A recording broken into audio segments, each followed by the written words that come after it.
Maligayang bati buntis kakambal ito. Ano? Sa lalaking yun.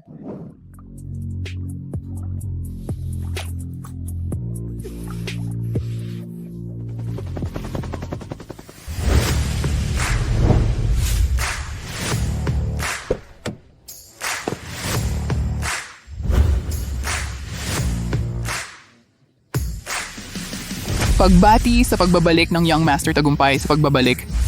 Pagbati sa matagumpay na pagbabalik ng Young Master. Young Master, may handaan ng Reyna ngayon, inimbita si Miss Gu. Kansilahin mo yon, hindi ako interesado sa mga babaeng yon.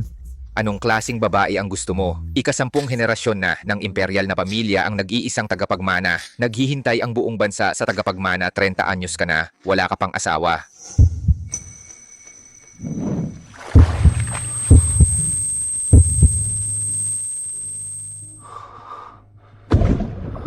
Buisit, naglakas loob kang bigyan ako ng ganong bagay.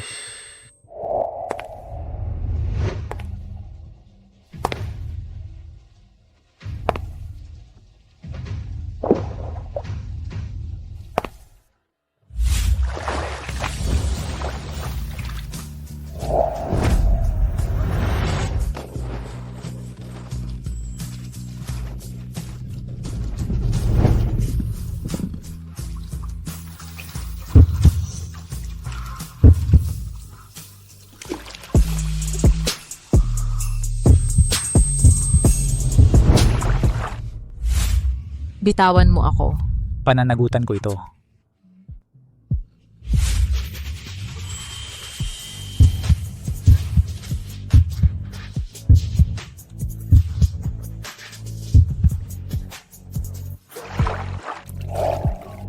Isang buwan na ang nakalipas sa Four Seasons Hotel na isahan ako, nakipagtalik ako sa isang babae.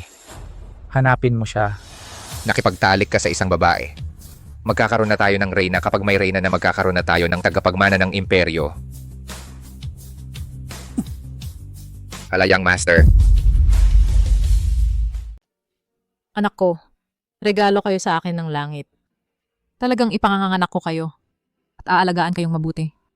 Xiao Yue! Ma, Xiao Yue, ikaw ngayon ang dakilang bayani. Hindi na sayang ang pag-aalaga sa'yo ng nanay mo sa mahabang panahon kahit walang katayuan. Tia Li, ang nanay ko ay ang asawa ng tatay ko na kinasal ng maayos. Pagkamatay ng tatay ko, napakahirap ng pinagdaanan niya para mapalaki ako. Siya pa rin ang nanay ko magpakailanman. Ikaw, tingnan mo naman to. Itinatanggol mo pa rin ang stepmother mo. Araw ito ng kasiyahan, huwag na nating pag-usapan yan. Masaya talaga ang nanay. Lumaki na ang ating Xiao Yue, marunong nang ipagtanggol ang nanay. Huwag na kayong mag-usap dyan. Xiao Yue! Bilang pasasalamat sa'yo na ibenta ng lahat ang ating mga peach dahil sa'yo, espesyal na naghanda ng handaan sa barangay. Tara na, bilisan natin. Halika na, Ma. Xiao Yue, salamat sa tulong mo sa pagbenta ng mga peach. Kung hindi, sayang ang taon ko. Oo nga, 20 ektarya ang tanim kong peach. Kung hindi dahil kay Xiwe, nabubulok na sana sa lupa ang mga yan. Si Xiwe ang bayani ng aming barangay. Sino ang nagsabing bayani ang cute na to? 70 sentimos bawat kilo ang peach, ibinenta niya ng 1 piso at 80. Ito ang orihinal na kontrata. Si Wei Xue, 1 piso bawat kilo ang kinupit niya sa lahat. Ganito karami ang kinupit bawat kilo? Kaya pala graduate ka ng kolehiyo, hindi sa syudad nagtrabaho kundi bumalik sa barangay. Gusto mo lang palang kumita sa pawis at dugo namin. Dapat 10 sentimos lang bawat kilo ang bili ko sa peach para kumita ako. Sinira mo ang pagkakakitaan ko. Ano ito?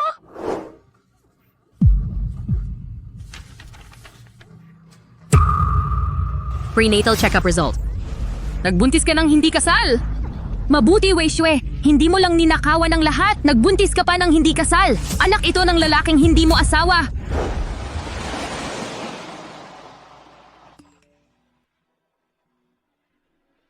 Young Master.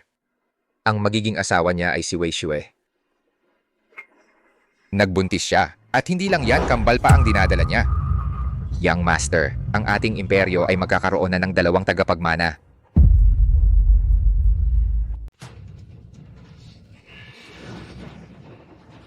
Xiao Yue ito, ano ba talaga ang nangyayari? Ikaw, paano ka nabuntis?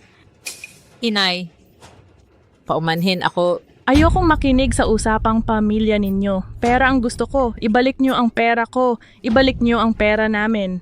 Bayaran nyo. Bayaran. Hindi pa malinaw ang lahat ng bagay. Huwag kayong magsalita ng walang basihan. Mabait at matino si Xiao Yue mula pagkabata. Hindi niya kayang kunin ng walang paalam ang pera ng lahat. Anong ingay-ingay mo dyan? Akala mo talaga tunay kang nanay? Ang anak ng babaeng mabait, mabait din. Huwag ninyong kalimutan, ang tunay na nanay nitong tao ay isang babaeng mabait na tumakas kasama ng lalaki. Paano magiging matulungin sa atin ang anak ng babaeng mabait? Isuka mo agad ang pera. Isuka mo! Ako, nagpagod ng husto sa pagtitinda ng prutas para sa lahat. Dahil lang sa ilang salitang paninira, tiyak na kayong ninakaw ko ang pera. Hindi ba't sobra na yon? Sobra? Di Xiao, naipost ko na online ang balita tungkol sa pagbubuntis ng binibini. Nagsasaya na ngayon ang buong internet dahil magkakaroon tayo ng maliit na tagapagmana. Maliit na bagay lang ang nasa internet. Bumalik tayo ngayon sa Weijia Village. Isundo natin ang binibini pa uwi. Opo.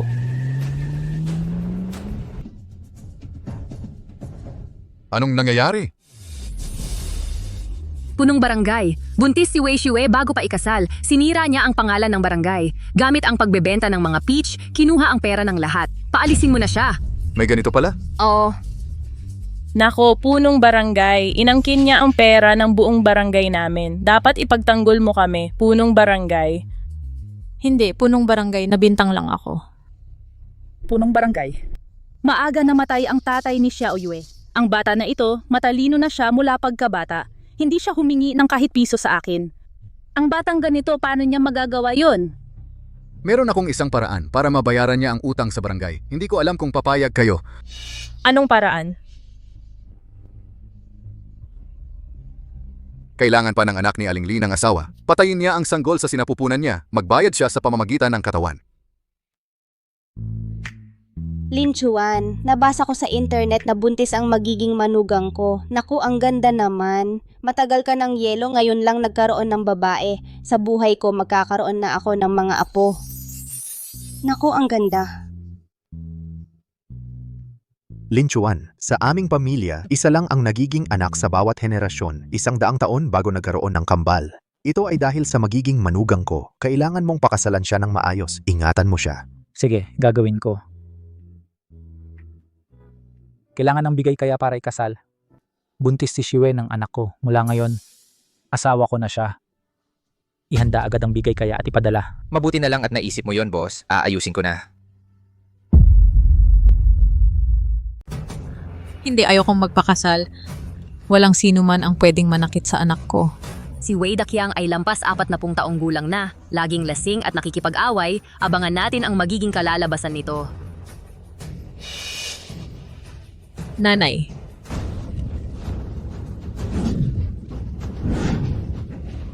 Si Wei Daqiang na yan, isang walang kwentang tao. Hindi magpapakasal ang anak ko. Ngayon, kung sino man sa inyo ang mangahas na hawakan ang anak ko at ang sanggol sa kanyang sinapupunan, makikipagpatayan ako sa kanya. nanay. Xiao Yue, huwag kang matakot. Nandito ang nanay mo, walang sino man sa kanila ang mag-aahasang mang-api sa'yo. Wang Xiufen, huwag kang magpakatanga. Kapag pumasok na siya sa aming pamilya, ang natitirang pera, ako si Li Gihua ang sasagot para sa anak mo.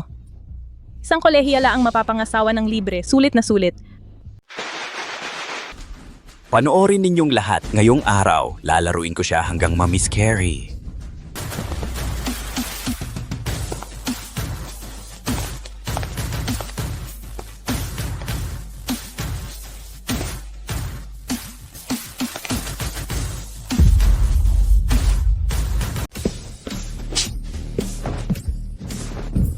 Aray. Tawan mo siya! Aray! Aray! Ang kapal ng mukha mo. Narito ang emperador. Sino ang maglalakas loob na maging bastos? Emperador? Emperador pala. Paano ito nangyari, Wei Shue? Ibig sabihin, asawa ng emperador na siya. Ito bang maruming kamay mo ang humawak kay Shue? Ayaw mo na ng kamay mo? Sige, sirain natin. Ikaw na ang bahala sa natitira. Gusto kong bayaran nila ng 1,000 beses. Opo. Nasaan ang manugang kong babae? Anak! Inay, hinaan mo.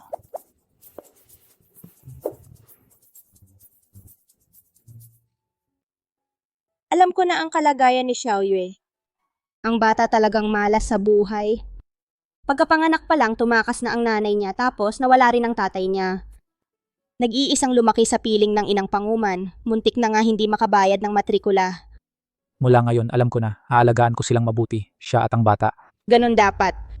Ngayong pumasok na siya sa pamilya namin, Huo, hindi ko hahayaang manatili siya sa'yo ng walang tamang katayuan. Sa mga susunod na araw, maghahanda ako ng isang salo-salo sa imperyo para malaman ng lahat na siya ay miyembro na ng pamilya Huo. Ano sa palagay mo? Sige, ako na ang mag-aasikaso para sa salo-salo. Mabuti. Ikaw na ang bahala dyan. Aakyat muna ako para tingnan ang manugang ko. Isasama ko rin siya para bumili ng mga kailangan para sa salo-salo. Sige. Manugang. Mahal na Reyna. Magkakapamilya na tayo. Huwag kang magpakumbaba.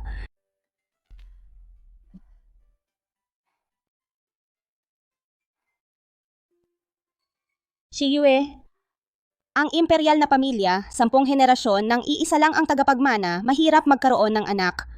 Ngayong sa henerasyon ni Lin Chuan, lalo pa siyang ayaw sa babae. Sa buong imperyo, lahat ay nababahala para sa magiging tagapagmana ng imperyo. Ngayon, nagdadalang tao ka pa ng kambal. Ito ay tunay na biyaya para sa ating buong imperyo. Pinahihirapan ka lang nito.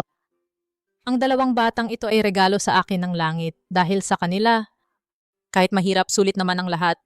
Mabuti at naiintindihan mo. Ang isang buntis dapat laging masaya ang pakiramdam. Halika, isasama kita mamili.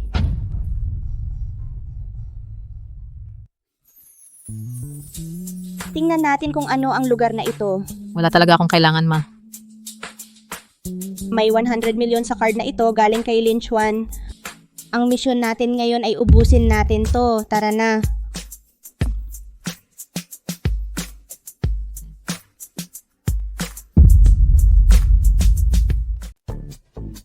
Ito Patio, huwag na itong dalawa. Ang lahat ng natira, ibalot mo ayon sa kanyang sukat.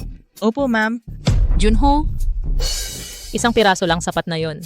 Paano sasapat ang isang piraso? Sa mga susunod, kailangan mo yan sa iba't ibang okasyon. Yung mga alahas, sapatos at bag. Ilabas mo yung pinakabago at high-end na koleksyon ng tindahan nyo. Sige po, ma'am.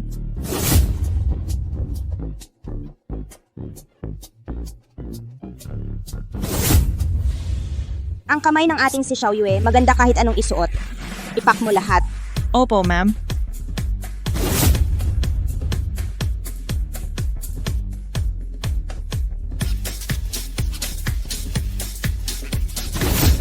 Ipak mo rin ang mga ito.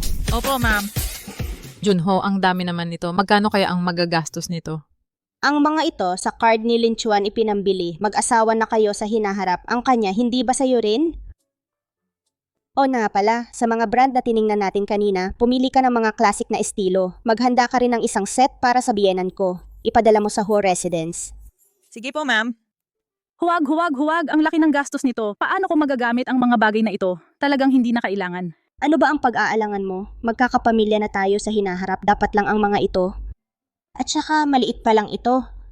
O nga pala, may inihanda rin ako para kay Xiaoyue na isa pang regalo. Tingnan natin ng sabay. Tara na.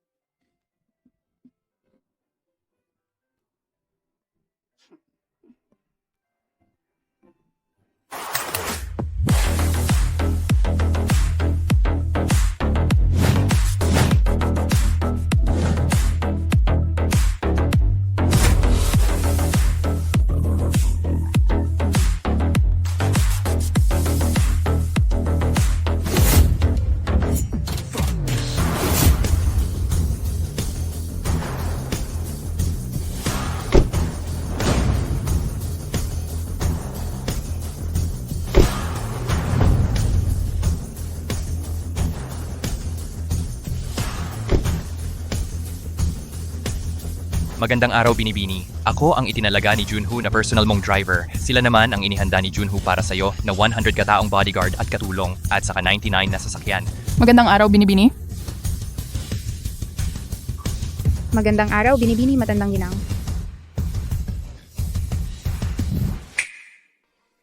Binibini, ito ang ibinigay sa'yo ni Junho na 99 na mansion.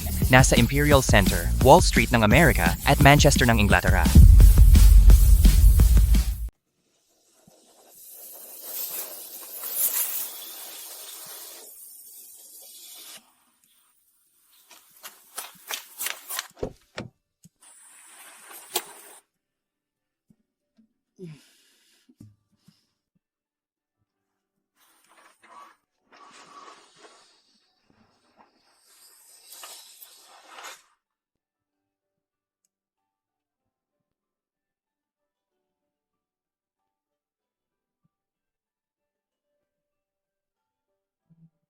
Bigla na lang akong naging sobrang yaman. Xiao Yue, huwag kang mag-alala. Para sa pamilya namin na walang anuman yan. Pagod ka na siguro sa pag-iikot natin. Linchuan? Ma, tita, mauna na kayong pumasok. Ako na ang bahala sa kanya. Tara na. Pagod ka na, no?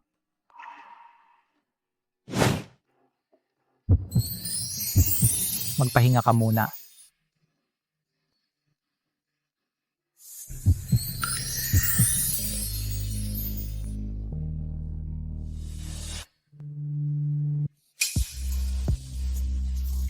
Xiaoyue, naghanda si Ma ng welcome party para sa iyo sa Imperial Hotel para i-anunsyo ang kasal natin.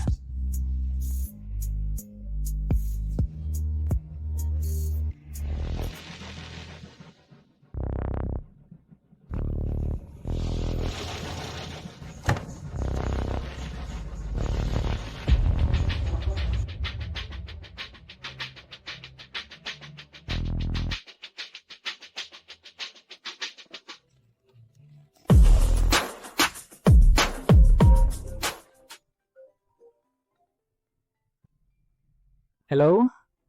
Sige, nakuha ko na. May aayusin lang ako, mauna ka na.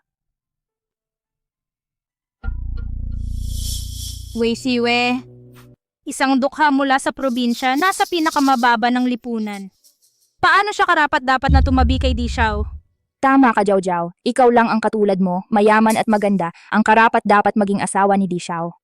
Walang hiya! Yung tita ni Jiao Jiao sobrang yaman. Kahit si Di Xiao, binibigyan siya ng respeto. Ikaw lang ang bagay kay Di Xiao para kayong magkatambal. Wei Siwe, hahamunin mo ako para kay Di Xiao? Hindi kita pababayaan?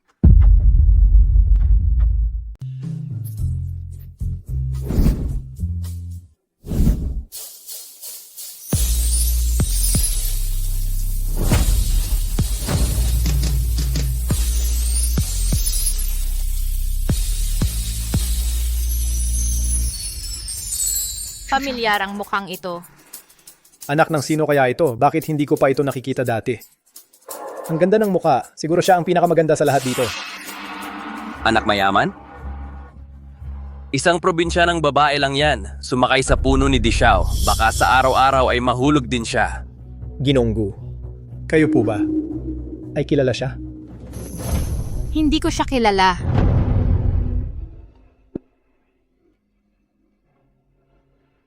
Bakit kapag nakatingin ako sa babaeng ito, pamilyar ang pakiramdam ko, parang gusto kong lumapit.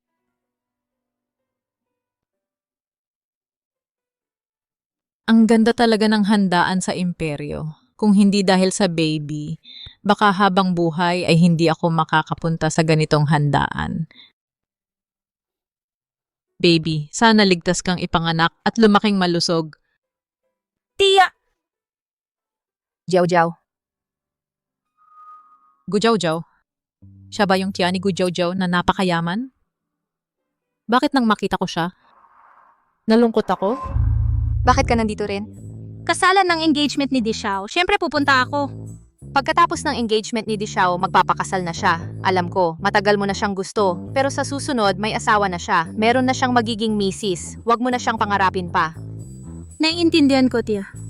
Hindi ako gagawa ng kalokohan.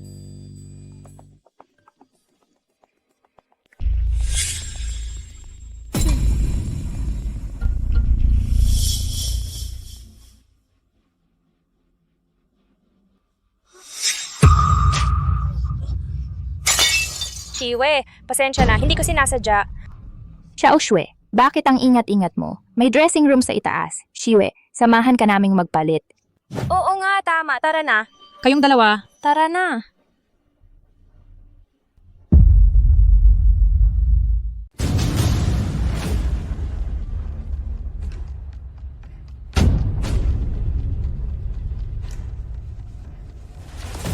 Ikaw ito ni Shiwe. May nangyari sa ginang, i-lockdown ang buong hotel at magsagawa ng komprehensibong investigasyon.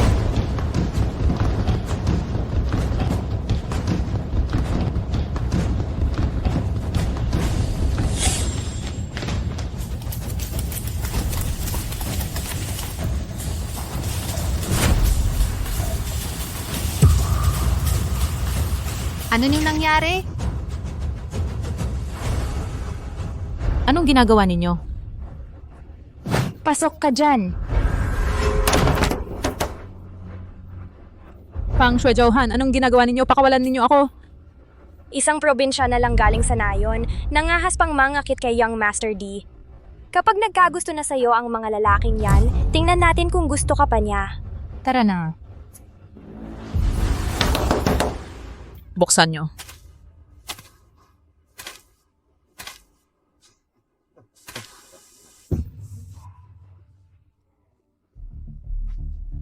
Huwag kang lumapit. Huwag kang lumapit. Chiwi, umalis ka. Ginoo. Dumating ka na. Natatakot ako. Ayos lang.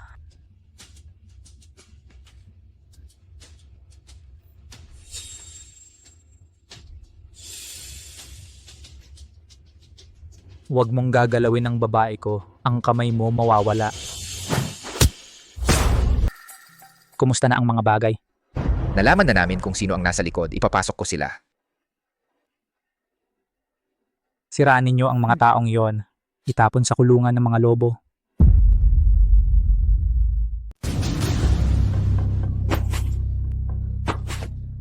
Sino ang nag-utos sa inyo na saktan ako? Shiyue, baka nagkakamali ka? Kami lang ay dinala ka sa dressing room. Wala kaming ginawa. Nung nasa eskwela pa, okay lang na inaapi ninyo ako dahil taga-probinsya ako. Ngayong graduate na, wala naman akong ginawang masama sa inyo pero gusto ninyo pa rin akong saktan. Hindi na ako papayag na apihin ninyo ulit. Nasaan ang telepono?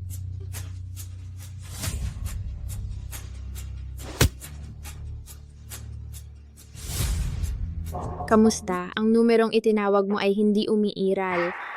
Ipagpatuloy ang paghahanap. Kahit kailangan mong hukayin ng lupa ng 3 talampakan, hanapin mo siya. Opo, Di Xiao. Di Xiao. Pwede na ba kaming pakawalan? Gusto mo bang palayain sila? Gusto nilang saktan ng anak ko. Gusto kong sa mga susunod na araw nila, magkaroon sila ng aral. Araw-araw na pagsisisi. Gino, pakawalan niyo na kami. Dalhin nyo sila sa malayong lugar. Gusto nyong maghanap ng lalaki, edi araw-araw maghanap kayo ng ilan. Ginang Shiwe, patawarin niyo na kami. Shiwe, kaklase naman natin sila. Nakikiusap kami, patawarin mo na kami. Hindi na namin uulitin. Umalis na tayo, huwag nang magpakabahala sa kanila. Shiwe, patawarin mo na kami. Nanay, tatay, Ang tagal nang walang balita. Kinakabahan na kami sa'yo. Anak, ayos ka lang ba? Ayos lang po. Mabuti naman at ligtas ang manugang kong mahal. Paumanhin po, nag-alala po kayo at ang hari. Basta't ligtas ka, okay na yon. Anak, bakit ka humihingi ng paumanhin? Nagulat ka. Kumusta po, Ginang? Ito ang dalawang ito. Dating mga general ng matanda. Mga magagaling na babaeng general. Mula ngayon sila ang magbabantay sa'yo at sa mga bata sa lahat ng oras. Kami po ang magiging proteksyon ninyo. Salamat po, Reyna. Reyna pa rin ang tawag mo sa akin? Salamat po, inay. Ayos yan ang tamang tawag. Halika rito, manugang. Itago mo ito. Ito ang sa aming pamilya Huo na ipinapamana sa mga manugang ang heirloom na jade bracelet. Isuot mo ito at ikaw ay magiging tunay na miyembro ng pamilya Huo. Sa hinaharap, kapag nakita nila ang bracelet na ito, malalaman nilang ikaw ay miyembro ng pamilya Huo. Napakamahalaga nito, hindi ko ito matatanggap. Shue, binigay sa'yo ni inay. Tanggapin mo na. Lin Chuan, samahan mo muna si Shue para magpalit. Ipagpatuloy ang pagdiriwang. Ipahahayag ko sa buong imperyo na si Shue ang iyong nobya, ang sanggol sa kanyang sinapupunan ang magiging tagapagmana ng imperyo. Sige.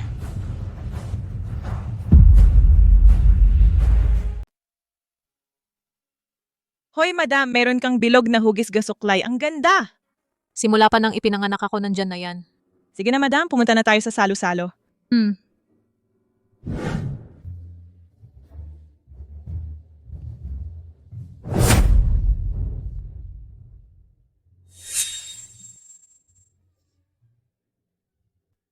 Yung binibini pala, siya ang madam ng Young Master D. Sabi nila galing sa probinsya. Hindi ko alam kung anong paraan ang ginamit niya para mapabaliw ang Young Master D. Naku, mukha namang maganda. Probinsyana pala, ganyang klaseng pinagmulan. Paano siya nagustuhan ng Young Master D? Sa wakas mag-aasawa na ang batang yan. Tingnan mo. Salamat sa biyenan sa pagpapalaki kay Shue na napakagandang bata. Tadhana na talaga yan. Kung hindi namatay ang anak ko, siguro kasing edad na niya ngayon. Nakatakas pa siya? Mga walang kwenta talaga. Buti na lang may reserba ako.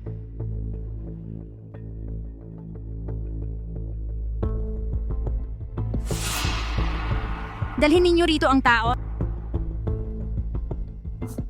Wei Shue, buntis ka lang naman ng isang bata. Akala mo talaga, tumalon ka mula sa kangkungan papuntang palasyo. Panaginip lang yan. Salamat sa pagdalo ng lahat sa kasal namin ni Shue mula ngayon. Si Wei Shue ang magiging asawa ko, ang ina ng aking anak, ang madam ng imperyo. Kung may mangahas na saktan o apihin siya, ito ay paglaban sa akin at sa buong imperyo. Mula ngayon, magkakaroon na ako ng bagong pamilya, may anak, may asawang magmamahal sa amin. Anak kong Shue, matatapos na rin ang hirap mo. Binabati kita, Young Master D. Binabati kita, Madam. Binabati kita, Young Master D. Binabati kita, Madam. Sandali.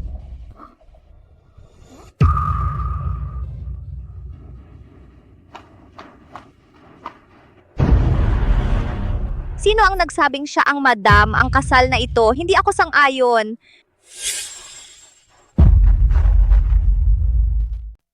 Ay, Xiao Yue, pasensya na, na-late ako. Pero hindi kita kilala. Ikaw, Chujali. Bumalik ka na. Wei Shue. Akin si Young Master. Walang makakaagaw sa kanya.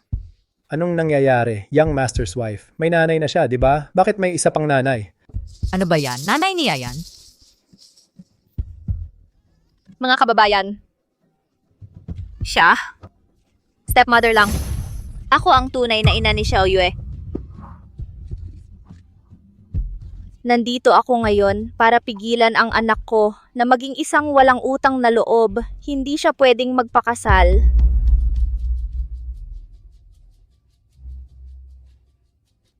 Si Shue na yan, malinis at matapat ang pagkatao. Nakikita ko yan. Saan nanggaling ang walang utang na loob? Chujali, sa loob ng mahigit 20 taon, hindi mo siya inalagaan. Ngayong bumalik ka, binabahuan mo lang siya. Anong balak mo? Tunay na ina.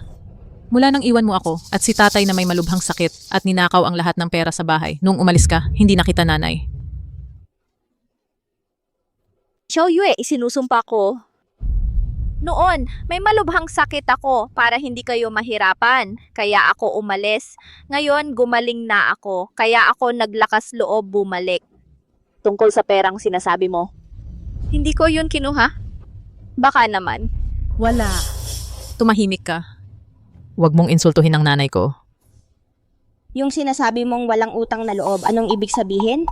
Hindi siya pwedeng magpakaya sa pamilya Huo. Kung hindi, walang utang na loob siya. Dahil may kasintahan na si Xiao Yue.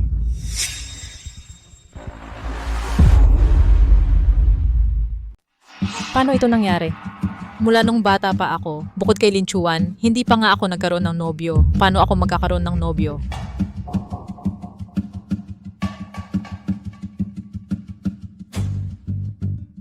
Naniniwala ako kay Xiwe. Shu Jolly. Pwedeng magkamali sa pagkain pero hindi sa pagsasalita. Sinasabi mong may nobyo si Xiao Yue. Nasaan ang ebidensya? Tama, kung wala kang maipakita na ebidensya, nagsisinungaling ka lang.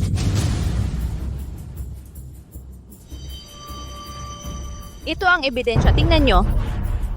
Ito ang ebidensya. Tingnan nyo. Tingnan nyo nga. Noong araw, ang tatay ni Xiao Yue ay nahulog mula sa bangin. Iniligtas siya ng isang albularyo, kaya napagkasunduan ng dalawang pamilya ang kasal. Ngayong may kasunduan na si Xiao Yue, hindi na siya dapat magpakasal sa pamilya Huo. Anong panahon na ngayon, hindi na sinusuportahan ang arranged marriage? Sa isang pirasong kasulatan lang, hindi mo man lang alam ang itsura ng lalaki. Ipapakasal mo na lang anak mo? Napaka-impulsibo naman yan. Mga maharlika, kayo ay mayaman at may kapangyarihan. Siyempre, hindi nyo pinapahalagahan ang kasunduang ito. Si Xiao Yue ay anak ng probinsya. Kaming mga taga-probinsya, naninindigan kami sa ating konsensya. Iniligtas nila ang tatay ni Xiao Yue. Kung hindi siya magpakasal ngayon, iyon ay kawalang utang na loob. Napakasama. Xiao Yue. Huwag mong gawin ang ganitong walang hiya at mababang klase ng tao. Tama na. Sino ang sinasabi mong mababang tao? Mula noong bata siya, hindi mo siya inalagaan kahit isang araw. Ngayon, dahil sa biglaang paglitaw ng kasunduan, gusto mong sirain ang kaligayahan ni Xiao Yue. Sa buong mundo, paano may inang tulad mo? Para naman sa ikabubuti ni Xiao Yue ito, ang pag-aasawa ay dapat pagkakapareho ng estado sa buhay. Ito ang tuntunin na iniwan ng ating mga ninuno. Ang asawa ng Maharlika, mukhang simple pero hindi lang pala galing sa probinsya kundi komplikado pa ang pamilya. Ngayon may kasunduan pang daladala at magpapakasal sa Maharlika. Kung malaman ito ng publiko, hindi ba tayo kakatuwaan ng ibang kaharian? Pakiusap pag-isipan mabuti ng Maharlika. Jiao.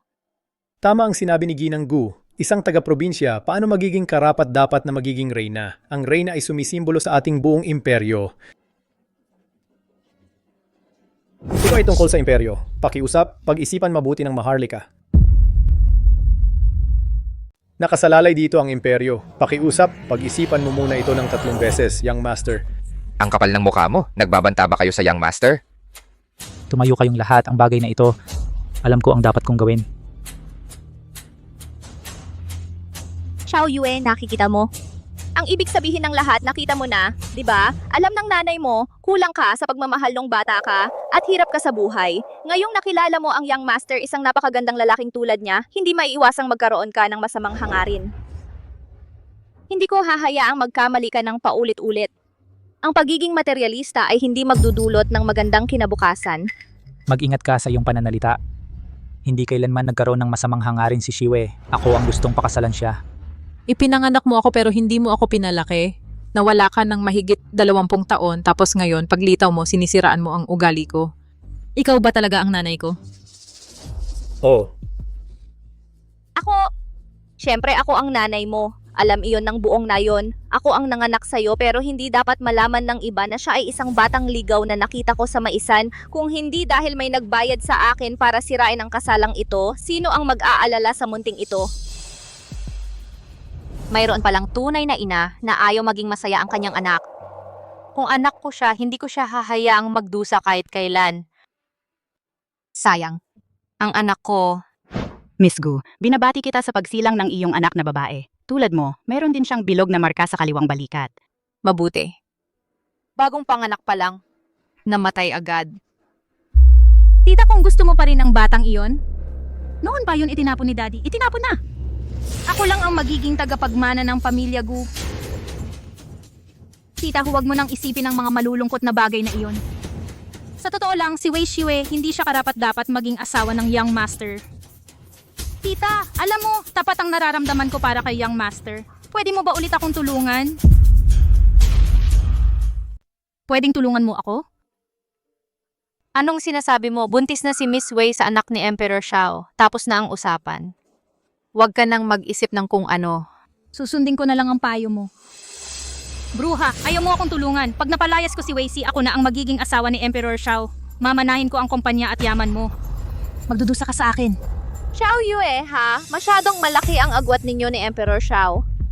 Ikaw ay putik sa ilalim ng paa, siya ay buwan sa langit. Kung magkasama kayo, hindi kayo magiging masaya. Halika, sumama ka sa nanay mo. Tuparin natin ang kasunduan sa kasal. Halika. Hoy? Kusa kaming nagkasundo sa engagement ni Emperor Xiao at ako. Hindi ako sasama sa'yo. Tama si Xiao Yue, ikakasal siya kay Lin Chuan. Kung sa tingin mo ay may utang na loob sa pamilyang iyon, maaaring magbayad ang aming pamilyang Hu. Kahit anong kondisyon, papayag kami. Emperor Xiao. Bigla na lang lumitaw ang babaeng ito. May problema talaga yan. Imbestigahan mo ang pinagmulan niya. Lahat ng detalye. Bilisan mo. Opo. Mahal na Reyna, may mga bagay na hindi kayang ayusin ng pera, utos ng magulang, salita ng tagapag-ugnay. Ayaw kong mapangasawa ang anak ko ng walang kalinawan sa ibang tao. Nagbigay na ng dowry si Emperor Xiao para kay Shiyue. Nagbigay din ng dowry ang Reyna at ngayon buntis na si Shiyue sa anak ni Emperor Xiao.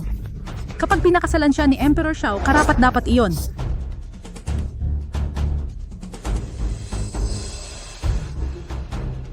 Ay nako, Diyos ko po. Laowi, kasalanan ko. Hindi ko naalagaan ng maayos ang anak natin. Isang dalagang may magandang pangalan na buntis ng hindi kasal. Nalaman na ni Emperor Xiao ang totoo. Ayon sa paghahambing sa genetic database, hindi tunay na ina ni Madam si Xu Jiali. Ganun nga ba? Tama na. Hindi mo tunay na ina si Shiyue.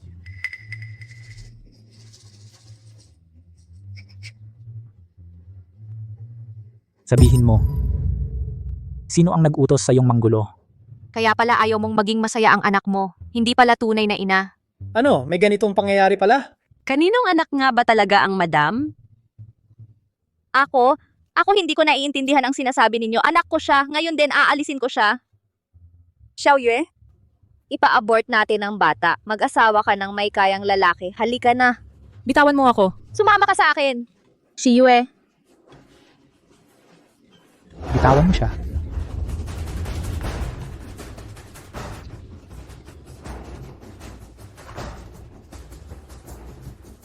Ako ang ina niya? Sino ang maglalakas loob na humadlang sa akin? Halika. Bitawan mo ako.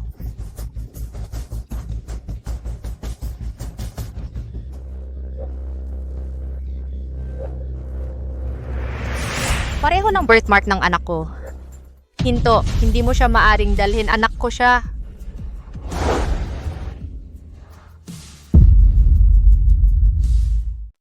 Anak ko siya. Ikaw. Ano ang sinabi mo?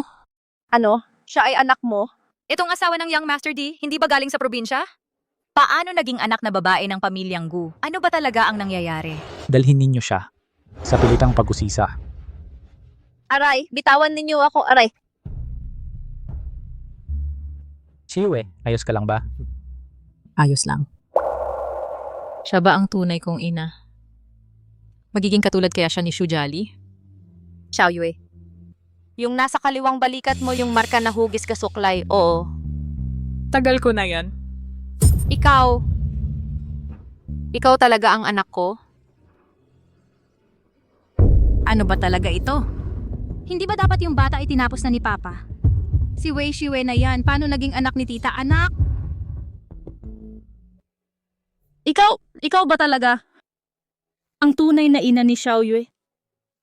Noong kakapanganak ko lang, sinabi sa akin ng nurse, katulad ko siya, may marka sa kaliwang likod ng balikat, hugis gasuklay.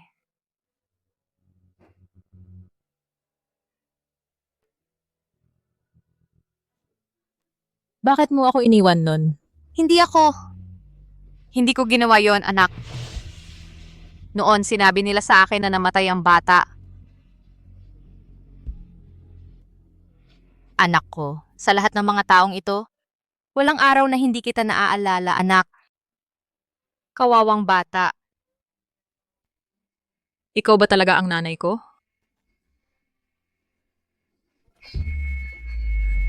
Tita, maraming pagkakataon sa mundo. DNA test lang ang makakapagsabi. Xiaoyue, ayos ka lang, napakaganda naman. Ngayon, kahit mamatay man ako, Huwag kang magsalita ng ganyan.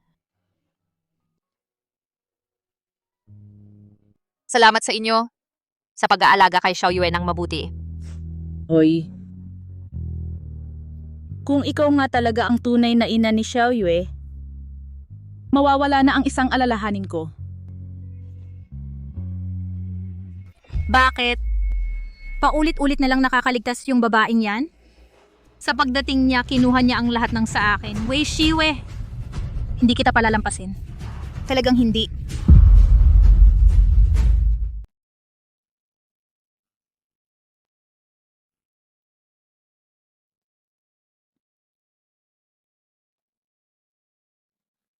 Ginang Gugu? Xiaoyue, salamat. Kahapon pumayag kang sumama sa akin pauwi. Pagmulat ng mga mata ko, nandito ka na sa tabi ko. Ang ganitong eksena, ilang beses ko na ito napanaginipan, di ko na mabilang. Hindi ko inakala na mangyayari talaga ito. Wala naman yun. Oh, kung gising ka na, bumaba ka na at kumain. Handa na ang lahat, tumayo ka na.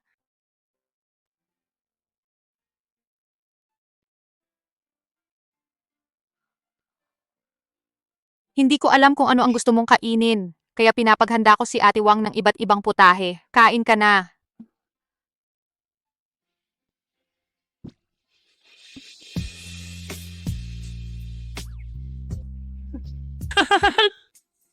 Magkaugnay ang puso ng ina at anak. Mukhang magkapareho ang panlasa ni Miss at ni Boss Gu. Halika, kumain ka pa. Xiaoyue ha, magpahinga ka muna. Mamaya ihahatid kita sa Huo family. Sige.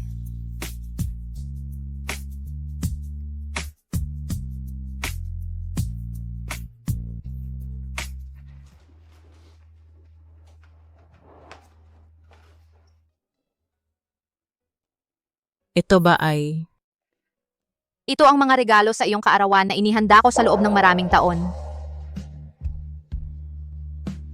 Ito ang lock para sa kaligtasan noong 1 taong gulang ka pa lang.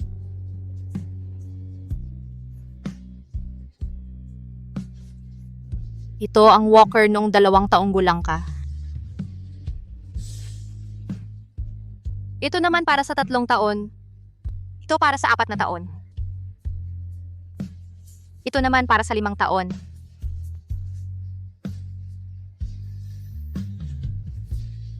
Sayang lang, ang dami ng mga bagay na ito. Hindi mo na magagamit ngayon. Hindi ko alam kung magugustuhan mo. Ako... Gusto ko. Mabuti. Mabuti naman kung nagustuhan mo.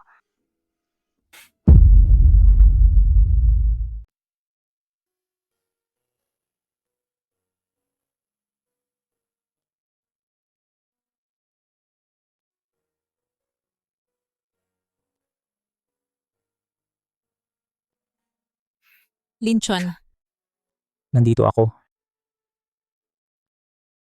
alam mo ba? Pakiramdam ko lahat ng meron ako ngayon ay parang hindi totoo.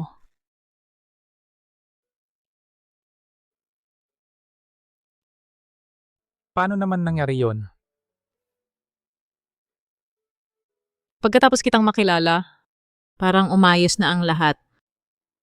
Hindi ko kailanman inakala na makakatanggap ako ng ganito karaming kabaitan at pagmamahal. Maging ang paghanap sa aking tunay na ina.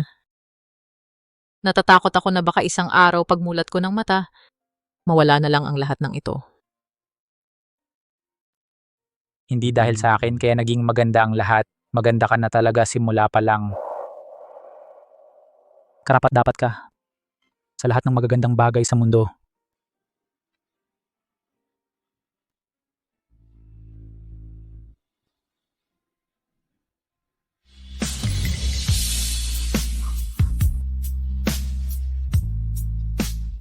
Hindi ba ito yung nakita ko sa magazine dati, yung nagkakahalagang 200 million na Heart of the Ocean? Oo. Napansin kong tiningnan mo ng 2 beses, kaya binili ko na.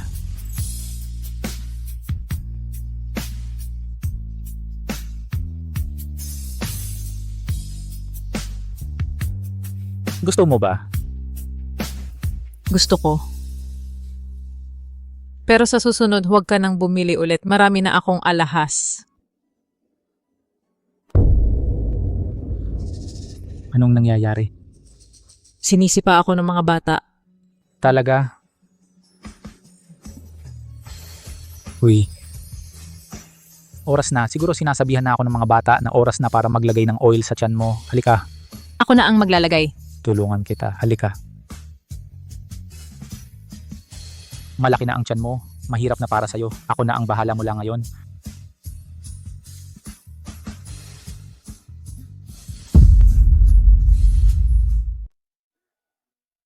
Xiaoyue, gising ka na?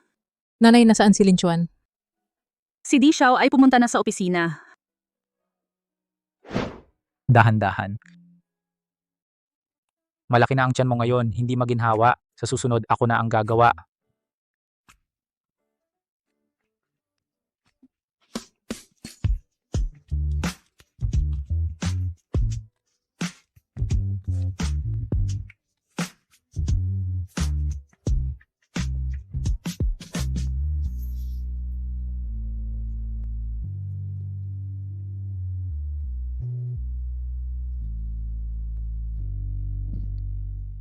Halika, inumin mo na itong bowl ng bird's nest soup. Salamat, nanay. Si Boss Gu ay nagpadala ng driver para sunduin ka. Gumawa ako ng kaunting flour cake. Mamaya, ipapak ko ito. Dalhin mo ito para matikman ni Boss Gu. Sige. Boss Gu, hinahanap mo ako? Attorney Wu, tinawag kita ngayon ay upang baguhin ang aking dati na ginawang testamento.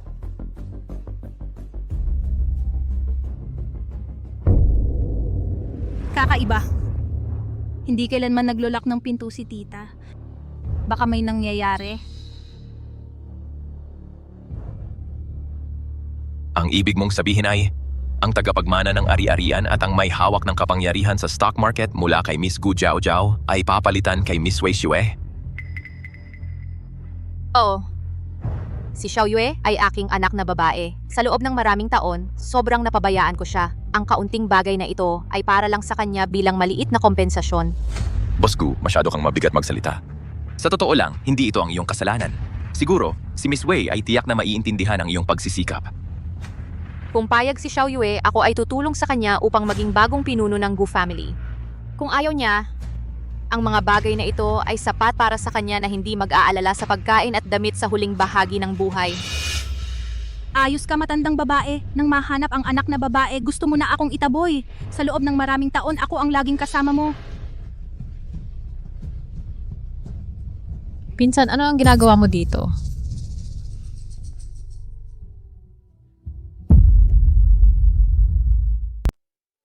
Ate, anong ginagawa mo dito? Ha? Dumadaan lang ako. Bakit ka umakyat? Nagdala ako ng flower cake. Ate, gusto mo bang tikman? Sige, sa'yo na ito. Oh, huwag kang mag-alala. Tita! Bakit ka umakyat? Mabigat na ang katawan mo ngayon. Mag-ingat ka. Ay, okay lang. Araw-araw sa Lin Chuan pumupunta ang doktor para mag-check up sa akin. Malusog naman ako at ang baby. Tara na, dahan-dahan lang. Ano yon? Miss Gu, yung dalawang bagay noon, naghihinala na ang pamilya ko. Pero huwag kang mag-alala, yung mga yon, naayos ko na. Magaling ang ginawa mo. Ang patay lang ang hindi na makakapagsalita. Attorney Wu, pag-usapan natin.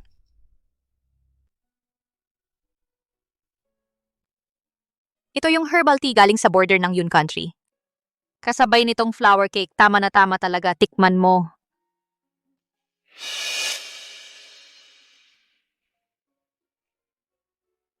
Masarap ba? Oo, masarap nga. Xiaoyue, sa makalawa, birthday ko, pwede ka bang dumalo sa birthday party ko? Kung sa araw mismo ng birthday ko, ipapahayag ko ang huling habilin. Xiaoyue, tatanggapin mo ba? Oo. Ayos. Busi Jake. Gusto mong kunin ang dapat sa akin at ibigay kay Wei Xue? Tingnan natin kung may kapalaran siya na makuha yon.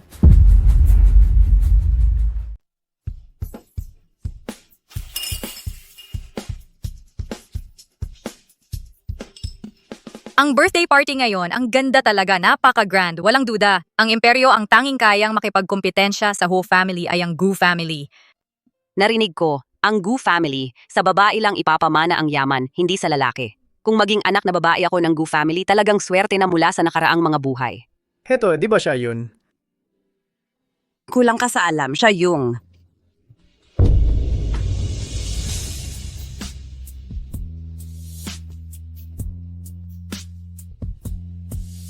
Siya yung tunay na anak ng Gu family. Hindi lang asawa ni Di Xiao, siya pa ang tanging tagapagmana ng Gu family. Siguro sa nakaraang buhay, iniligtas niya ang Milky Way.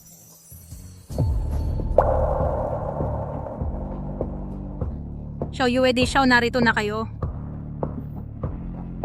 Xiao Yue, ang opening dance ngayong araw, handa ka na ba? Opening dance? Oo. Bago ang bawat taunang birthday party, ang anak na babae ng Gu family ang sasayaw ng unang opening dance. Nung mga nakaraang taon, ako ang sumasayaw. Ngayong bumalik ka na, ikaw at si Di Xiao ang dapat sumayaw. Pero ako, Tingnan mo ang mukha ni Miss Gu, bakit parang nahihirapan? Baka hindi marunong? Narinig kong itong anak ng Gu family ay lumaki sa probinsya. Baka mula pagkabata, hindi pa nakakaranas ng magarbong sayaw tulad ng waltz. Kung ganon, ang batang itong nahanap lang ay mas mababa pa siguro kaysa sa orihinal na Miss Gu. Pero hindi pwedeng baguhin ang tradisyon. Sa mga nakaraang taon, si Miss Gu ang laging sumasayaw ng opening dance. Bakit hindi ngayon sabay na sumayaw si Miss Gu at si Di Xiao? Ay, nahihiya naman ako, pero wala na talagang oras. Di Xiao, kami na lang kaya. Sinong nagsabing hindi kami pwedeng sumayaw? Ang sayaw na ito, kami ang sasayaw. Ang sayaw na ito, tayo ang sasayaw. Lin Chuan, pero ako,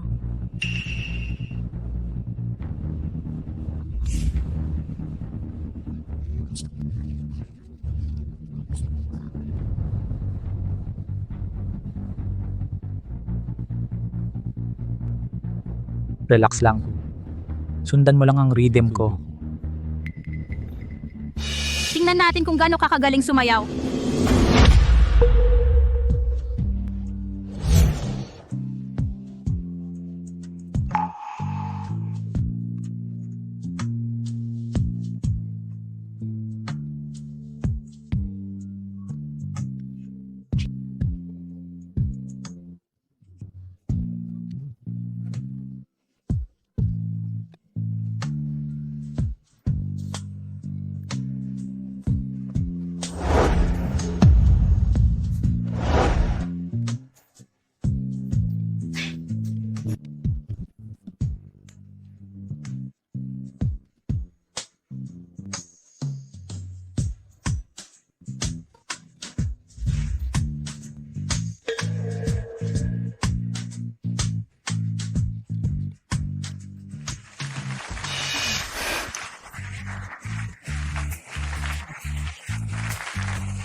Salamat Xiao Yue at Young Master D. Ang inyong sayaw ay talagang nagustuhan ko.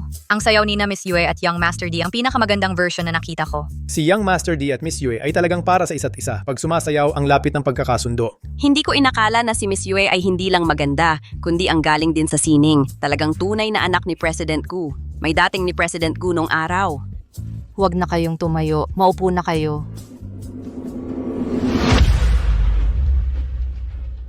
Wei Xue, hintayin mo, hindi magtatagal ang pagwawagi mo. Salamat sa inyong pagdalo sa aking kaarawan.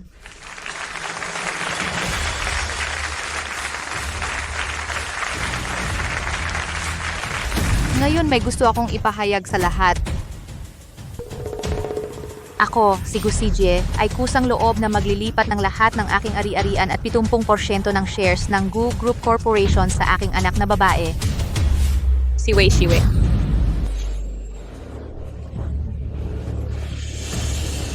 Lahat ililipat? Ang daming yaman, hindi yata maubos sa ilang henerasyon.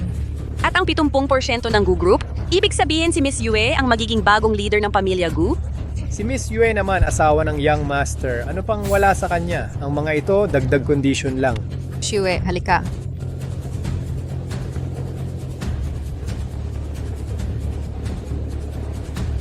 Inay, hindi mo kailangang gawin ito. Sandali, Presidente Gu.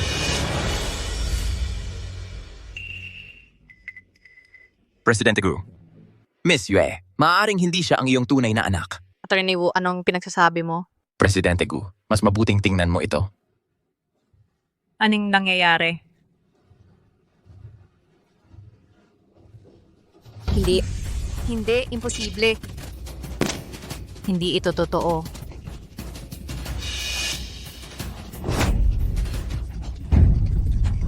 Totoong anak man o hindi, sa puso ko, nanay nakita. Inay, Si Yue.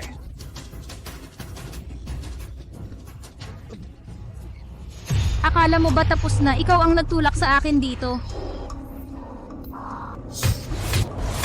Si Yue.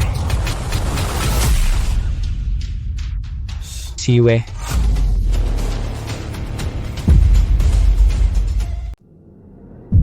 Si Yue. Si Yue.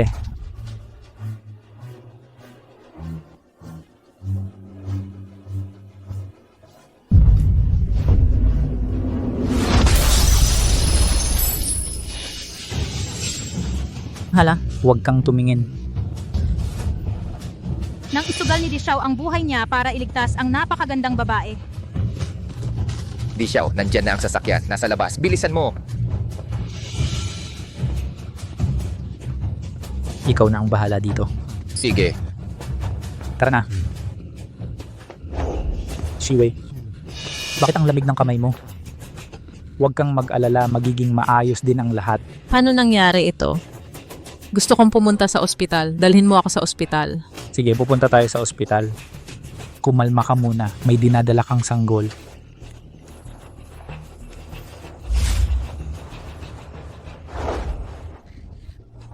Anong nangyari? Sandali lang akong nawala. Bakit ganito na ang nangyari? Nasaan ang tita ko? Miss Gu, kumalma ka. Nahimatay na si Jinang Gu. Sina Di Xiao at ang asawa niya ang naghatid sa kanya sa ospital. Tita,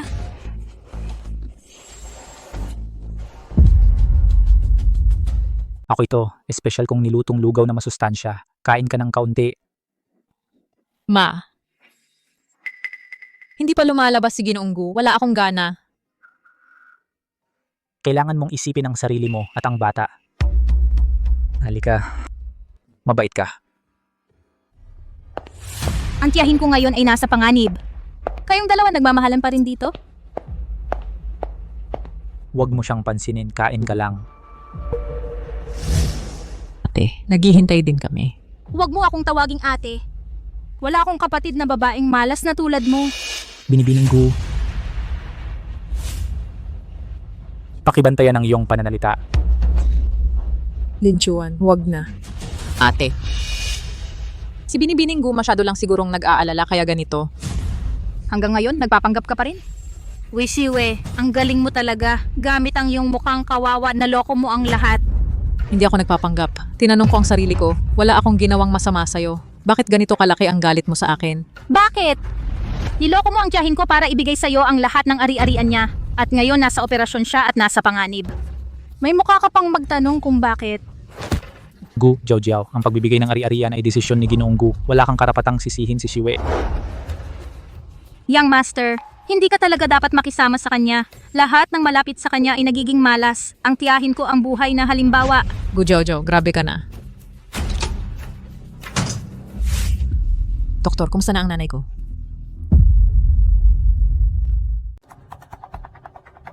Doktor, kumusta na ang nanay ko? Ligtas na ang pasyente. Inilipat na siya sa regular na kwarto. Pero matagal nang may problema sa puso ang pasyente, kaya huwag na siyang mabibigla pa. Sige. Salamat po, Doc. Sabi ko na nga ba, mapalad si Boss Gu, kaya walang mangyayaring masama. Ngayon, pwede ka nang sumama sa akin para magpahinga. Wishiwe. Swerte mo ngayon. Kanina kitang-kita kong nag-aalala at nababahala siya. Bakit ganito na ang reaksyon niya ngayon? Huwag mo na siyang pansinin. Uwi na tayo.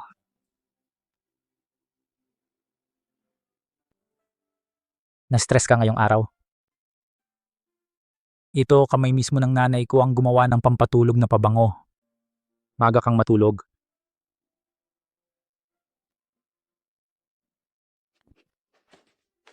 Linchuan, pakiramdam ko kakaiba ang mga nangyayari. Sa mga nakaraang araw. Huwag kang mag-alala. Pinaimbestigahan ko na si Xiaoyan tungkol dito. Ang bagay na ito, bibigyan kita ng paliwanag. Sige, naniniwala ako sa'yo. Salamat, Linchuan. Huwag na tayong magsalamatan. Matulog ka na.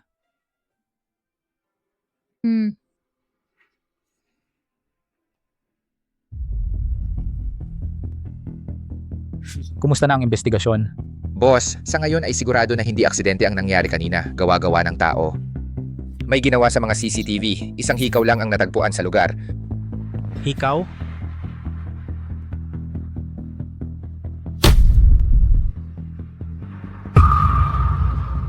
Tutukan ng investigasyon kay Gu Jiao. Si Yue, dahan-dahan ka, baby. Gising na si Boss Gu. Gusto ko siyang makita agad. Boss Gu. Si Xiaoyue ba yan? Pasok ka.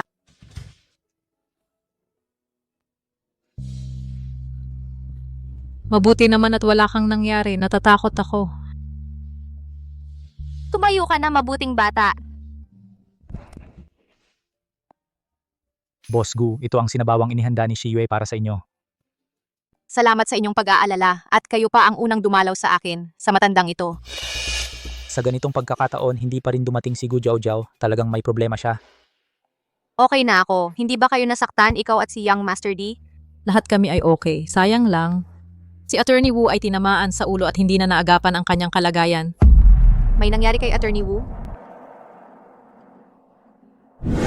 Kung gusto ni Xiaoyue, susuportahan ko siya upang maging bagong pinuno ng Guklan. Kung ayaw niya, ang mga bagay na ito ay sapat na para masiguro ang kanyang ginhawa sa buong buhay niya. Anong ginagawa mo dito, pinsan? Baka naman, Boss Gu. Boss Gu. Anong nangyari sa inyo? wala, okay lang ako. Xiaoyue, bakit mula kanina pa ay Boss Gu ang tawag mo sa akin? Ako, Pwede pa ba kitang tawaging nanay? Boss Gu, Shiyue, bakit hindi mo na ninyo tingnan ito? Pasok. Young Master D. ano ito? Paumanhin, ako ang may kagagawan nito. Nagpa-DNA test ako para sa inyo. Pero ngayon, buong proseso ay nakamonitor. Walang problema talaga. Sige.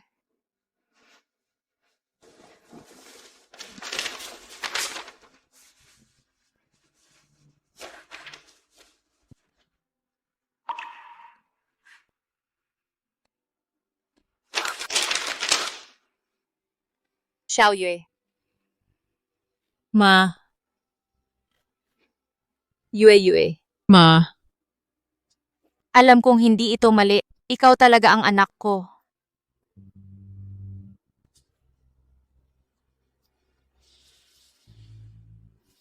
Kung ganun, yung nasa party peke ang DNA test result, bakit kaya si Attorney Wu ginawa niya ito? Matagal na si Attorney Wu sa tabi ko. Tiwalang-tiwala ako sa kanyang pagkatao. Sa pangyayaring ito, Hindi ito simple. Sa totoo lang, nag-imbestiga na ako bago mamatay si Attorney Wu. Bigla niyang pinaalis ang pamilya niya sa bansa. Parang may banta sa kanya, pero patay na siya, wala nang ebidensya. Kailangan ng oras ang investigasyon. hindi karapat-dapat mamatay si Attorney Wu. Balak kong tulungan ang pamilya niya. Bigyan ng tulong pinansyal. Huwag kayong mag-alala, Miss Gu. Ang pinakamahalaga ngayon ang alagaan ng sarili. Sige, salamat sa iyo, Young Master D. Hindi naman, Miss Gu. Kayo ang ina ni Shiyue. At nirerespeto ko rin kayo. Trabaho ko lang ito. Oo nga ma, huwag ninyong problemahin ito, ipaubayan ninyo kay Linchuan. Magagawa niya ito. Hey, Uminom muna kayo ng sabaw.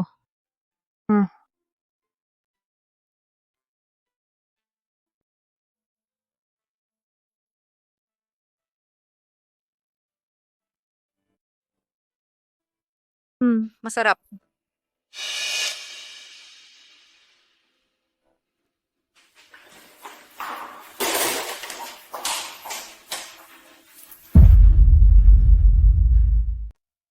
Sa wakas nakalabas-labas na rin ako. Nakulong ako sa bahay nitong mga nakaraang araw, nakakainip na talaga. Salamat sa inyong dalawa sa araw-araw na pag-aalaga sa akin. Basta malusog kayo, tita, gagawin namin ang lahat. Pagkatapos mong gumaling, huwag ka nang magpapagod ng sobra. Sabi nga ng doktor, ang sakit mo ay dahil sa labis na pagod. Huwag kang mag-alala, aalagaan ko ang sarili ko. Gusto ko pang mabuhay ng matagal para masilayan kayo ni Xiao na magsasama ng panghabang buhay. At para makita ang aking mga apo na lumaking ligtas at malusog. Tiyak po, tita. Gagawin namin yan ni Shiwe. Boss Gu, may isang bagay na nais kong ipaalala sa inyo. Mag-ingat kayo kay Gu Jiao. Ang ibig mong sabihin, ang mga nangyari nitong nakaraan ay may kinalaman kay Jiao Jiao? Si Gu Jiao ang huling nakipag-ugnayan kay Attorney Wu. Batay sa ebidensyang natagpuan ngayon, malaki ang paghihinala sa kanya. Sige, naiintindihan ko. Xiao, maaari ba kitang pakiusapan? Ano po yon? Hanggat walang malinaw na konklusyon tungkol sa bagay na ito, sana wag mo munang hahanapin si Jiao Jiao. Sige, pangako ko po yan sa inyo. Maupo muna kayo rito at magpasarap sa araw, tita. Bibili muna kami ni Linchuan ng pagkain para sa inyo. Dahan-dahan lang. Sige. Ang sarap. Hindi ko alam kung nasaan si Jiao Jiao nitong mga nakaraang araw. Nitong panahong ito, hindi ko siya nakikita. Talaga bang may kinalaman siya? Hanapin ninyo si Jiao Jiao at sabihing pumunta siya rito para makipagkita sa akin. Huwag na kayong maghanap. Narito na ako. Pakisabi kay Jiao Jiao, sabihin mo, pumunta siya rito. Huwag mo nang hanapin. Narito na ako. Jiao Jiao, dumating ka na. Saan ka ba nagpunta nitong mga nakaraang araw? Bakit hindi ka man lang dumalaw sa akin? Tumigil ka na. Talagang namana mo ang ugali ng ina mo. Pareho kayong magaling magkunwari. Jiao Jiao, alam mo ba kung ano ang sinasabi mo ngayon? Mali ba ang sinasabi ko? Simula nang bumalik si Wei Shiwe, may puwang pa ba sa mata mo para sa akin, ang pamangkin mo? Hindi pa sapat na inagaw niya si Xiao. Ngayon pati ikaw, lahat ng ari-arian ng pamilya Gu ay ibibigay mo rin sa kanya. Bakit? Makatarungan ba ito? Jiao Jiao, kumalma ka. Makinig ka muna sa akin. Si Xiao Yue at si Xiao, magkasintahan naman talaga sila. Paano mo nasabing inagaw? Tungkol naman sa ari-arian, anak ko naman talaga siya. Nararapat lang naman na siya sa Gu. Nararapat lang talaga. Eh ako? Anak din ako ng pamilya Gu. Eh ako? Paano naman ako? Bitawan mo ako, bitawan mo. May ibibigay ako sa iyo. Alam mo naman ito, ang mga bagay na ito ay sapat para mabuhay ka ng maayos habang buhay. Ano naman ang magagawa niyan? Lahat ng ari-arian ng pamilya Gu ay dapat na sa akin. Itinapon na nga siya ng tatay ko. Paano siya nakabalik? Ikaw, ano ang sinasabi mo? Dapat mamatay si Wei Shiwe. Dapat mamatay. Tumigil ka. Sinampal mo ako mula nang bata ako. Ako ang paborito mong pamangkin. Ngayon dahil kay Wei Shiwe, sinampal mo ako? Mabuti nga at sinampal lang kita. Nagkamali ako ng pagtingin sa iyo. Mula ngayon, kukunin ko ang lahat ng sa iyo. Walang ganyang anak ang pamilya Gu. Hindi! Ikaw ang nagtulak sa akin sa lahat ng ito. Bakit wala si nanay dito? Huwag kang mag-alala, tatawag ako.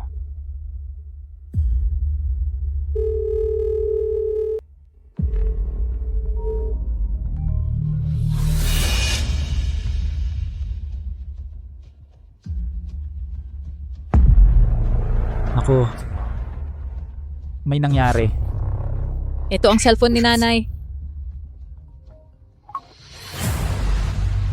Wei Shiwe, kung gusto mong iligtas ang nanay mo, pumunta ka sa bodega sa West Suburb. Tandaan mo, ikaw lang ang dapat pumunta. Anong nangyari? Dinukot ni Gu Jiao Jiao si nanay. Nasa bodega sa West Suburb Pier. Okay lang, sabay tayo. Hindi pwede. Sabi ni Gu Jiao Jiao. Ako lang ang dapat pumunta. Hindi pwede. Kailangan kong tiyakin ang kaligtasan mo at ng anak natin. Hindi, kailangan kong pumunta mag-isa. Nanay ko ito. Ako ang dapat magligtas sa kanya. Hindi ako pwedeng manatili sa ilalim ng iyong mga pakpak magpakailanman. Shiwe, hayaan mong panoorin kita na mapunta sa panganib. Hindi ko kaya. Linchuan, makinig ka sa akin.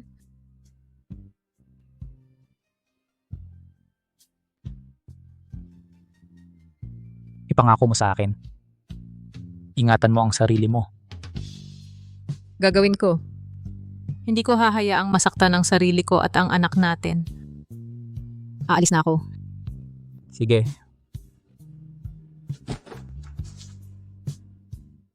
Ikaw, lumaki kang mayaman. Bakit kailangang umabot pa sa ganito? Kasalanan mo itong lahat. Anong karapatan mong husgahan ako? Ikaw ang sumira sa lahat ng meron ako. Gujaw-jaw. Hindi kita kinainlian sa kahit ano at ang mga bagay na meron ka, hindi na maabot ng isang ordinaryong tao sa buong buhay niya. Hindi. Hindi ganito dapat. Ako ang magiging tagapagmana ng pamilya Gu. Ako ang dapat makipagkilala kay Young Master D. Ikaw ang sumira sa lahat ng ito. Teka,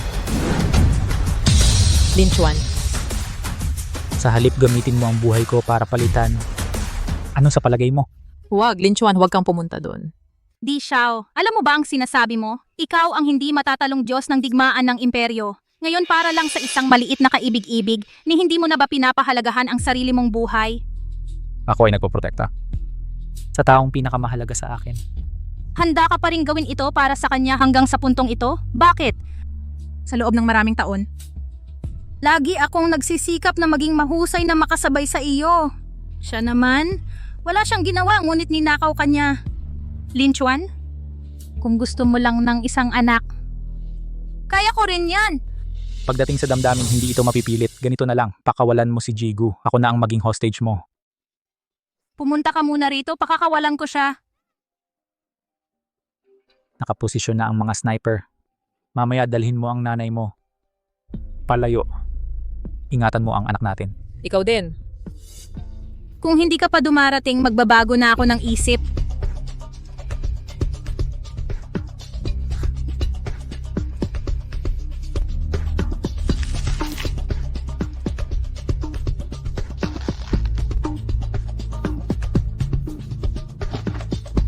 Ma?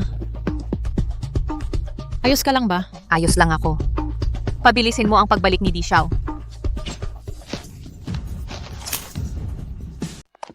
Bilis. Inay. Inay. Si Yue. Lin Chuan. Sabihin mo sa akin, mali ba ang ginawa ko? Hindi dapat ako nagpakatalino at sumugal. Ako ang may kasalanan kay Inay. Hindi, tama ka. Matapang ka. Iniligtas mo ang sarili mo at ang anak natin. Nailigtas mo rin si Jigu. Kung hindi dahil sa'yo, hindi magiging maayos ang lahat. Lin Chuan, natatakot ako. Ayos lang. Ayos lang. Anong nangyari? Lin Chuan, ang sakit ng tiyan ko. Doktor. Binibining Shiyue, mag-push ka, lumabas na ang ulo ng bata. Mag-push ka, bilis.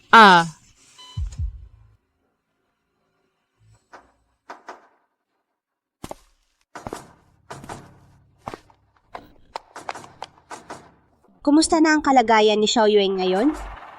2 oras na siyang nasa loob. Diyos ko, ipag-adya mo sila. Ang aking Xiao Yue at ang mga bata, dapat talagang ligtas silang lahat. Si Xiao Yue ay isang batang mapalad. Hindi siya magkakaproblema.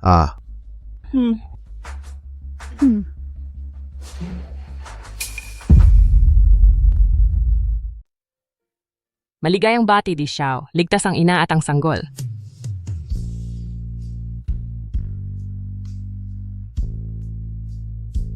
Chiwe. Hirap na hirap ka.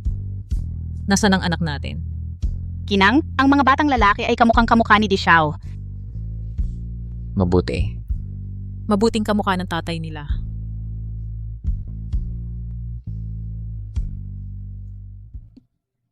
Ay hahaha. Ang dalawang munting ito, hindi ako magsasawa sa pagtingin lola. Haha. Tingnan mo nga. Kapareho ni Lin Chuan nung bata pa siya. Talagang magkamukha. Haha. Sa tingin ko naman, mas kamukha ni Xue. Kamukha ni Lin Chuan. Kamukha ni Xue. Kamukha nila pareho. Hahaha. Bakit hindi mo sila pinapanood? Marami nang nakatingin sa kanila. Mas gusto kitang tingnan. Chiwe, Sa 10 henerasyon ng aming angkan, bihira ang magkaroon ng anak. Salamat sa pagbibigay mo sa akin ng 2 magagandang sanggol. Sa mga nakaraang araw, hirap na hirap ka. Ang makasama ka at ang mga anak natin, hindi ko naramdaman ng hirap. Sa tingin ko, ngayon ako ang pinakamasayang tao sa buong mundo. Xiaoyue, tingnan mo sinong dumating. Xiaoyue, tingnan mo kung sino ang dumating. Ma, Pagkalabas lang ni Gongsong sa ospital, ayaw ng ayaw, gusto ka raw puntahan, hindi ko mapigilan. nahirapan ka rin ma nitong mga nakaraang araw. Ang tagal mo siyang inalagaan sa ospital. Huwag nang magsalita ng 2 magkaibang usapang pamilya sa puso ko. Si Gongsong ay parang kapatid ko na. Xiaoyue, kumusta ang pakiramdam mo ngayon? Kakakapanganak mo lang, espesyal na panahon ito. Kailangan mong mag-ingat talaga. Huwag kang mag-alala ma. Inaalagaan ako ng maayos ni Lin Chuan at ng mga magulang ko. 8 beses pa akong kumakain sa isang araw para sa pagpapagaling. Tingnan mo, umikot na ang mukha ko. Kung magpapatuloy ito, magiging baboy na talaga ako. Ikaw ang baboy, di ako naman ang magiging Jubaji. Ma, tungkol kay Gu Jiao Jiao, gusto kong pag-usapan sa'yo. Sige, sabihin mo, handa na ang isip ko. Ayon sa investigasyon ng pulisya, si Gu Jiao Jiao ay may 3 buhay na nasa kanyang konsensya. Ito ay sina si Fang Shui na nag-kidnap sa akin noon, Johan, at si Attorney Wu. Sa susunod na linggo ay aapela. At ang batas ang magbibigay ng pinakamakatarungang hatol. Karapat-dapat lang sa kanya. Kasalanan ko, hindi ko siya naiturong mabuti. Kaya't ikaw ay napag-initan at dumanas ng napakaraming hirap. Hindi mo kasalanan to, ma. Siyang masama ang kanyang puso, hindi niya masisisi ang iba. Si Jiao Jiao, lumaki siya sa piling ko, ni minsan ay hindi siya naghirap. Nakaranas lang siya ng kaunting pagpapabaya, nakaranas lang ng kaunting kabiguan. Naging ganyan na siya ngayon. Ikaw, Xiaoyue, dumanas ng napakaraming hirap, ngunit nanatili kang payak at mabait. Sige na, sige na. Huwag na nating pag-usapan ang mga nakakalungkot na bagay na ito. Nakahanda na ang pagkain sa baba. Ngayon, sama-sama tayong magkakapamilya. Oo. Tara na. Ito ang paborito mong isda na may mani. Tinanggalan ko na ng tinik. Kain ka pa. Ha ha ha. Mukhang maayos na nga ang pag-aalaga sa iyo ni Lin Chuan. Napakabuti ng pag-aalaga niya sa iyo. Ako pa pala ang nag-alala ng walang dahilan. Ma, Pero may iba pa akong regalong dala ngayon. Ito ang mga regalong inihanda ko para sa aking mga minamahal na apo.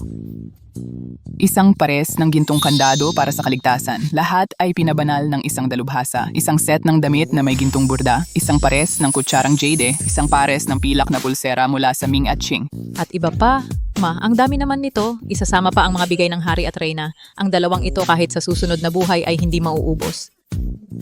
Haha, hindi bale okay lang iyan. Ginoong Emperador, narinig ng iba't ibang bansa na ipinanganak na ang munting prinsipe ng imperyo. Kaya't sunod-sunod ang pagdating ng kanilang mga pagbati at regalo. Ang gobernador ng Amerika ay nagbigay ng isang isla sa kanlurang Pasipiko. Ang emperador ng Beichen ay nagbigay ng isang set ng balat ng ligaw na tigre. Ang pinuno ng South Africa ay nagbigay ng isang pares ng pambihirang hiyas. At saka ay... Sige na, sige na. Salamat sa iyo, Assistant Xiao. Baka pwedeng itong mga ito ay pag-usapan natin pagkatapos kumain. Sige, Ginang.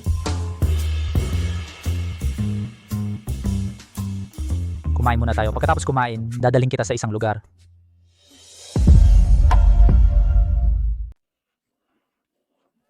Ang ganda dito sa Lin Chuan. Gusto mo? Oh, gusto ko.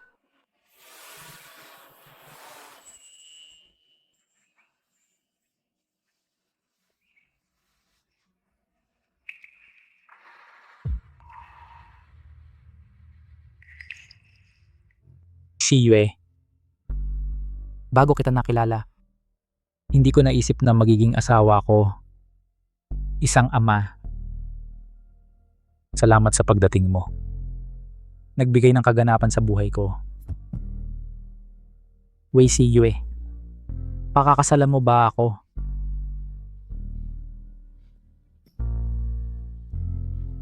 Oh, gusto ko.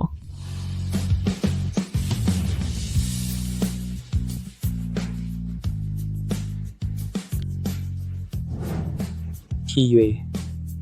Pumunta na tayo ngayon para magpakasal. Ang bilis naman. Pero kakapasa ko lang sa legal age. Hindi mabilis. Alam mo ba kung gaano katagal ko hinintay ang sandaling ito? Kahit isang saglit, ayaw ko nang maghintay pa. Tara na. Hoy!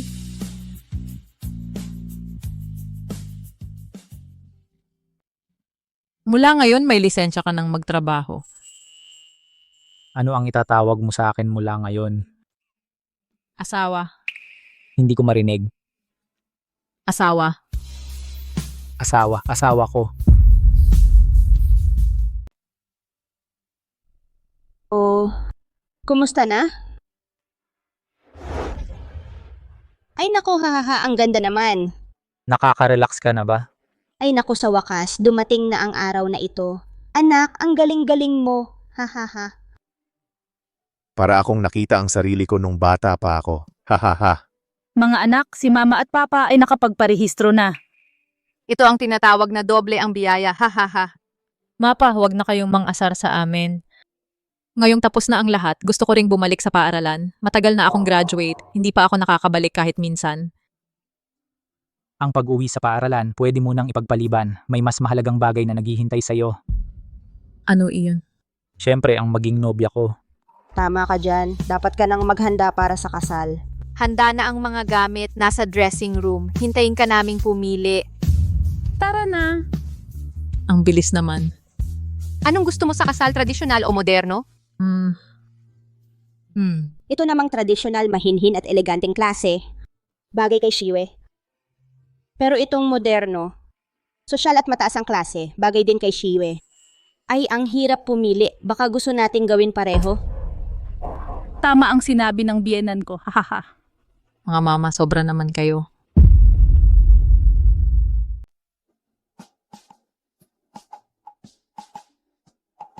Tingnan nyo nga, ayos ba ako? Ay naku. Maganda ka naman kahit anong itsura mo. Hahaha. Ang lambing mo. Kanina pa umaga ilang beses ka na nag-ayos, ang ganda-ganda mo na. Hindi pwede yan. Ang pinakamaganda ngayong araw dapat si Xiao Yue. Hahaha. Akala mo kagabi lang. Ngayon ikakasal na ang bata. Shufen, maraming salamat talaga sa pagpapalaki kay Xiaoyue ng napakabuti. Tingnan nyo, dumating na si Ginong Di at ang kanyang asawa. Nako, ang gwapo talaga ni Ginong Di. Ang pangarap ng 900 milyong dalaga ng imperyo mawawasak ngayong araw. Ang asawa ni Ginong Di talagang napakaganda. Kaya naman nagkagusto agad sa kanya si Ginong Di. Bagay na bagay, talagang para sa isa't isa.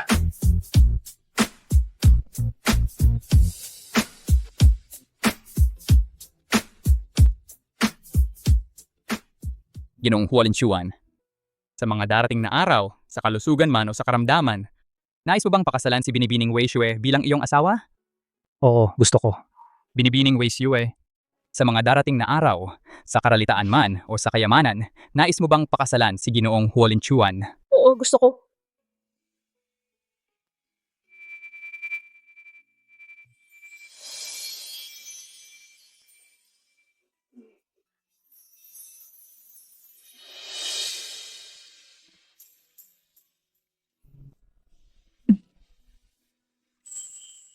Ngayon maaari tayong halalikan ng groom ang kanyang bride. Mabuti.